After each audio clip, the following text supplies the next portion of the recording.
What's up, everybody? Welcome back to Reese Motorsports, home of the Franken-7 drift car project. I know the last couple of videos were kind of out of the ordinary. Basically, they were two videos designed specifically for two people that I was trying to help work out some issues with this car.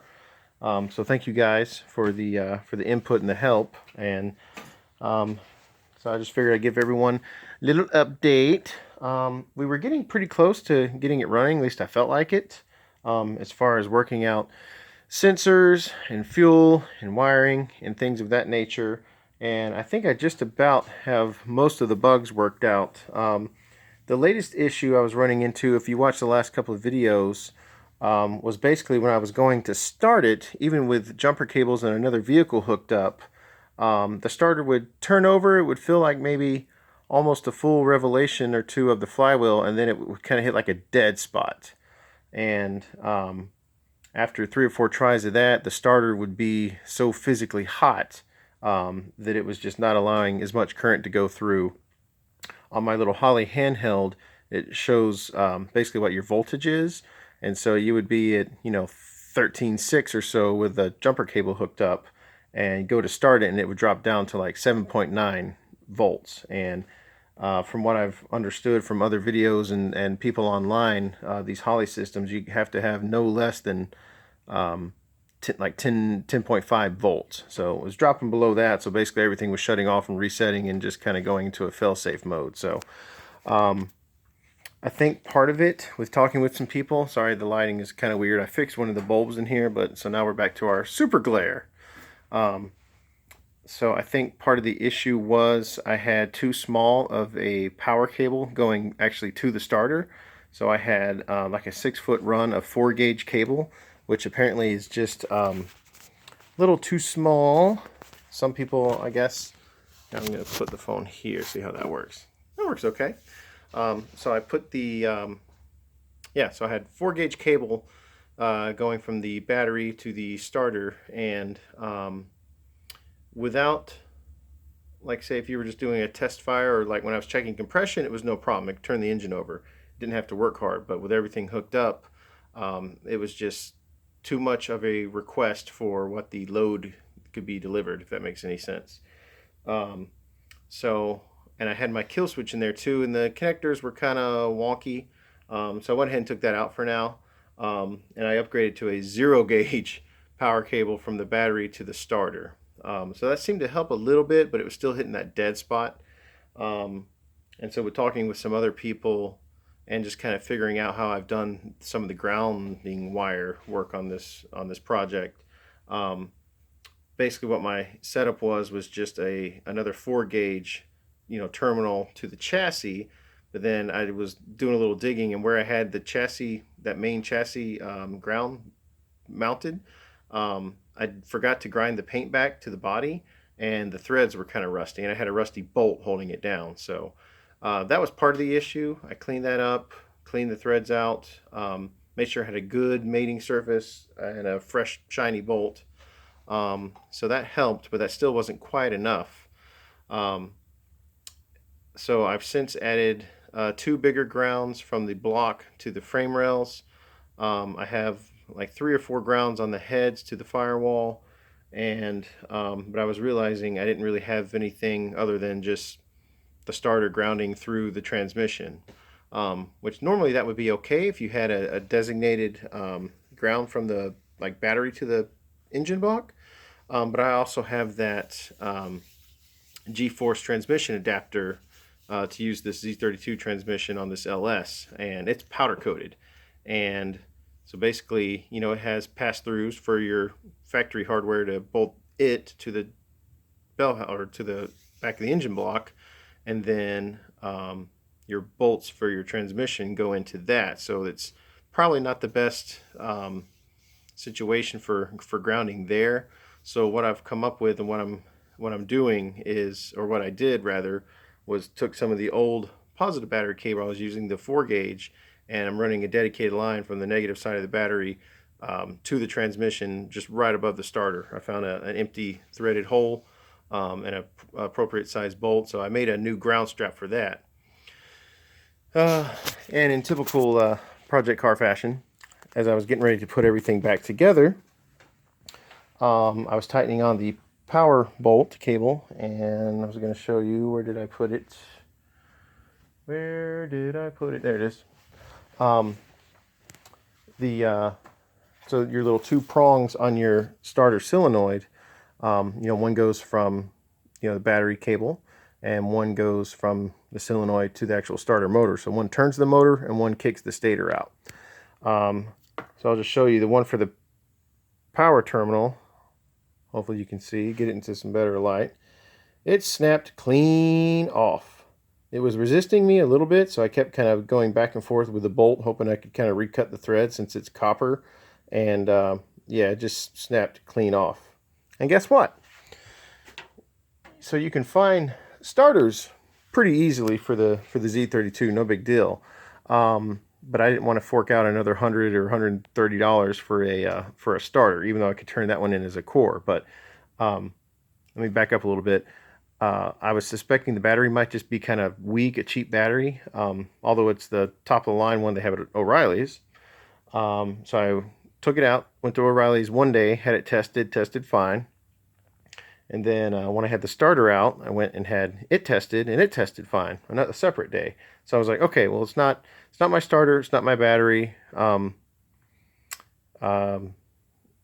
back up a little bit further, I also, some people were saying, it sounds like timing. You need to check your timing. You need to just take everything off the front, take the spark plugs out, check your timing. So I did that. One of the videos, I don't know if I put it on here, if it was just a private message video, but anyways, I went as far as to take the crank pulley off, took the radiator out, took all the accessories off, took the front timing cover off, and was able to verify for 100% that my dots were lined up. And I even went as far as, turned it over several times, and the dots for the cam gear and the crank gear, they keep lining up, no problem. I was also able to shine a light kind of through the main bearing area, and it is a 24X reluctor wheel, so I was 99% sure it was, but it's good to know that it's for sure the appropriate reluctor wheel and cam gear and all that. So anyways, so I was going to put everything back together, snap the bolt off for the power bolt on the starter solenoid. So wouldn't you know, with as easy as starters are to find, you would think the starter relay would also be easy to find. It is not. So checked all of our usual car parts stores, Napa, Advanced, O'Reilly's, AutoZone, and yeah, no one actually had a listing or carries just the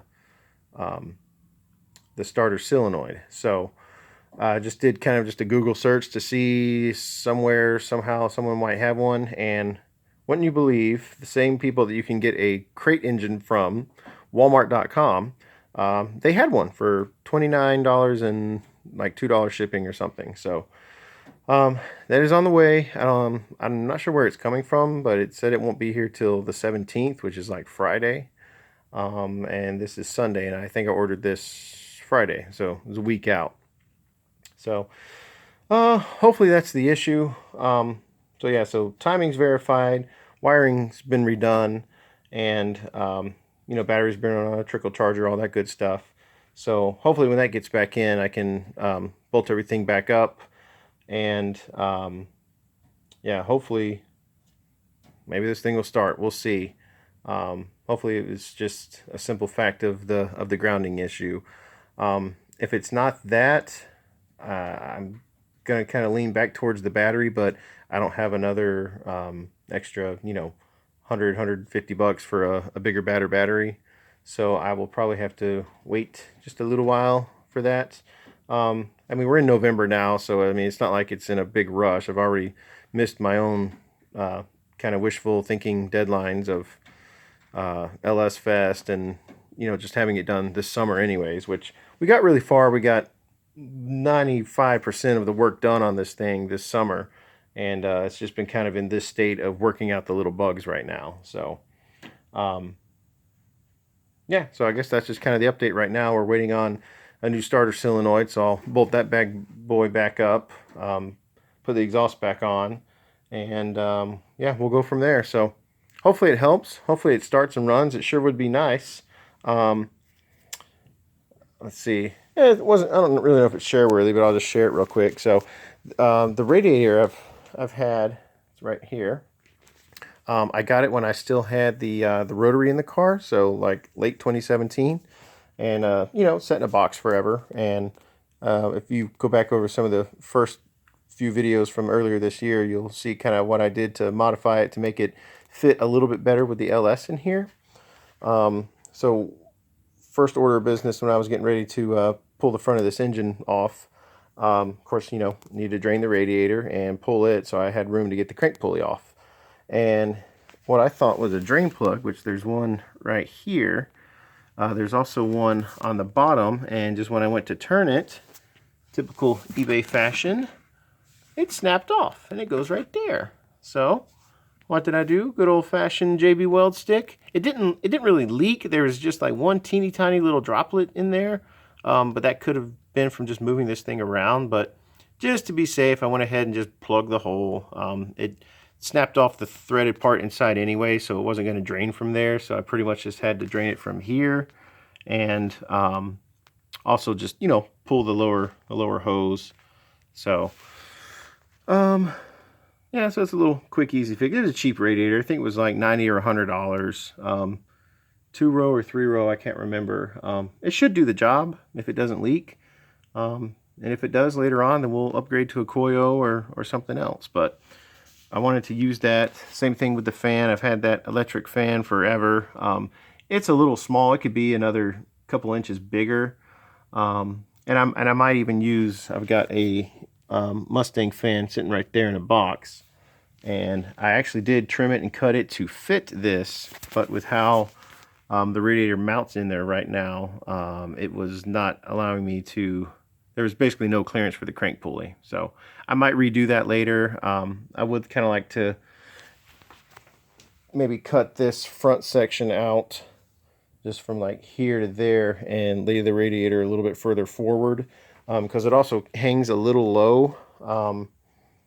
I mean, it's in front of the tires, and I don't worry too much about it hitting anything, but just in case, I'd rather it be tucked up in there nice and tight. But yeah, so the car was looking like it was all put together. You know, even got the strut bars on, all that good stuff. Had my engine all dressed up nicely. I don't know if I ever pointed out, but I relocated the little fuse panel to over there behind the passenger headlight just to clean it up a little bit up there. The fuel pressure regulators over there on the shock tower. For the hood to clear, though, I don't know if you can see, that's going to be sticking up kind of high. So I'm going to have to move that down a couple inches or relocate it altogether. But for now, it's okay for starting purposes if I ever get this freaking car started. At least with taking the headers off the other day, I didn't break the spark plugs, which is nice because I've done that twice now. So I was a little bit more careful this time around. But yeah, so it feels good to know that the timing is right. Our fuel pressure is right. And hopefully now the wiring is going to be right for the battery. So we'll see. It's just kind of mocked up right now just to test start it once I get that solenoid back together. So I do hope it works. I really, really hope it works. I'm tired of this thing not running, if you didn't know that. But we're well past the point of no return now. You know, of course, it's crossed my mind several times to just sell it and get something running or trade it, but I would be taking such a huge loss. And, you know, this has been such a challenging build. I want to see it through and I want to see it finished. So we're getting so close. I know I've been saying that for months, but I mean, like, we literally really are. Just a couple little dinky things, really probably a full day, a full afternoon, and maybe somebody helping me. Just that amount left of work to do, and it'll probably be running. So one thing I need to do, I did get a little bit of water in the oil from taking the you know, water pump and everything off. So the oil that's in there, it already has some fuel in it from where we had the leaky injectors. So basically just very shortly after the first startup, just enough to start it, let it idle, hear it run, all that good stuff. You'll go ahead and do the first oil change. I've already got a filter sitting right there ready to go. Purelator. And I still have my 2 cases of Royal Purple. I don't know if I want to use that just yet. I might just go with some good old Walmart special, 25 bucks, 5-quart jug of Mobil 1 synthetic. So we'll see how that goes. But anyways, that's all I got for now. Just want to give you a little update. Let's see. I'm off tomorrow. Should be able to do a few little things. The daily driver's giving me some issues. The old Jeep, old Reliable, is, let's see, we've got some rear brakes grinding. The speedometer still is mostly out, not so much in. Jumping around. It died on me 3 times on the way to work yesterday. So, yeah, so I basically just talked to some Jeep people online. I'm part of a lot of car groups online. It helps, since forums are kind of a historic thing now. Facebook car groups really help. So some similar issues people have had. They've had to change their crank position sensor, cam position sensor. They say that it's a non-serviceable fuel filter, but you can do it. It's just most people don't because it's so hard to get to. And I watched the video. It's not too hard once you have access to it. So basically I'm going to have to do a little tuning up on the old Jeeparoo.